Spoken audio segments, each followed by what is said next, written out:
Hey there, my name is Rudy. I'm the drummer and co-founder of the Lebanese metal band Phenomy, and I've been playing drums for around 15 years now.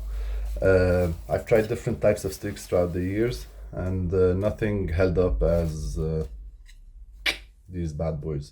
Collision 5A Reach. I've been playing them for a while now, and in our recent tour, I played like 5 festivals with one pair of sticks. They don't break. So this is what I really love about them. They're durable, they sound really nice, and the team over there, Collision Drumstick team, are insane, super helpful, and yeah.